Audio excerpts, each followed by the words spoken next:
first Cherokee and Cree. And I also have some French and Dutch in me as well. But I'm enrolled Sioux. Enrolled Sioux up in Fort Peck Indian Reservation up there in Montana. So I used to live around there. I have family up there. But yeah, I'm enrolled Sioux. Might have heard about them. They were dances of wolves, you know. Those are the two. Okay, I got another question here. She's Melanie. She wants to know what's the funniest, What's the funnest thing about being Sam? Oh, probably hanging out with boys. They're a fun crew. They, you know, we're pretty. I mean, we joke around a lot on set, but you know, when the cameras they say action, we're dead serious. You know, we came in to work, and you know, we're pretty professional. But between that, we joke and laugh around a lot, and it's fun. I'm really happy I can hang out with those guys because they're just a really eccentric crew. You got Bronson, who's a joker. Alex is more of the kind of the hothead in a way, but he's not really. I mean, he's really a cool guy. And then you got Kyle, who's really quiet, and we all just fit. We all have a good chemistry, and I really love those guys. Okay, I have another one over here. Hello.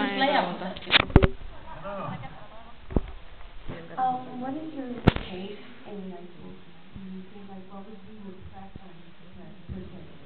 I like nonfiction. I love nonfiction if I'm reading a book. It took like 2 days to read. It was called The Hellraisers.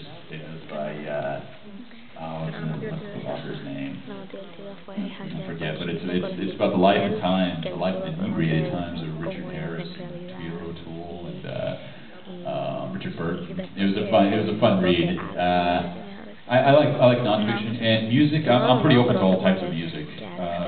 Depends on what mood I'm in. You know, sometimes at night we'll play some jazz, or you know, like Radiohead. I like what I'm listening to now. 5 O'Clock Heroes, Unisex Salon.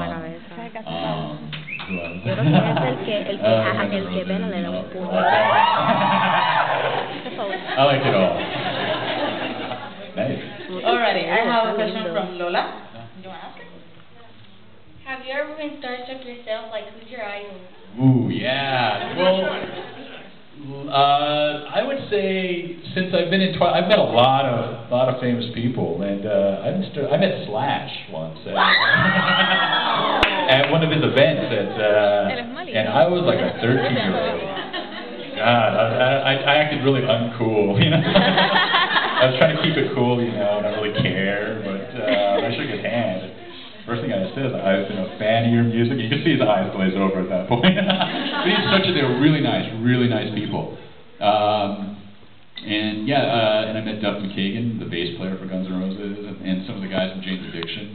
They were all really nice. They were really nice. I was really, I like hanging out. If I get to meet, I don't get starstruck by actors for some reason. I'm not big into like, you know, when I meet actors, it's just like, oh, well, we do the same thing. And, you know, I know what you do. You know, I don't get turned on by it, but I meet musicians, though. Those are the guys that make me nervous. Okay, I have a question from Alison. She wants to know, Alison, raise your hand. There you go. Okay, she wants to know any advice you have for an aspiring actor. Yeah. You know, it's really perseverance. And I do believe, you know, get in, study your craft. But it's very, I've been on thousands and thousands of auditions, and I've only worked 7 times. And so it's very, you know, it's a tough business. It's really tough.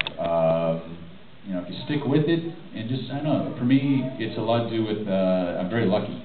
I just know that I'm a very lucky actor, being a part of this. So, my advice is just, if you're going to do it, make sure you study your craft, and you know, take it pretty seriously, and you know, keep your head on your shoulders. Alrighty, I have Gabriela here. She wants to know what's the most embarrassing thing that's happened to you. Ooh. Embarrassing. God, it happens on a daily basis, actually. I'll say some of the stuff I had to do in auditions. Yeah, some of the stuff I do in auditions, like, you want me to do what? I don't know how. It's sometimes, or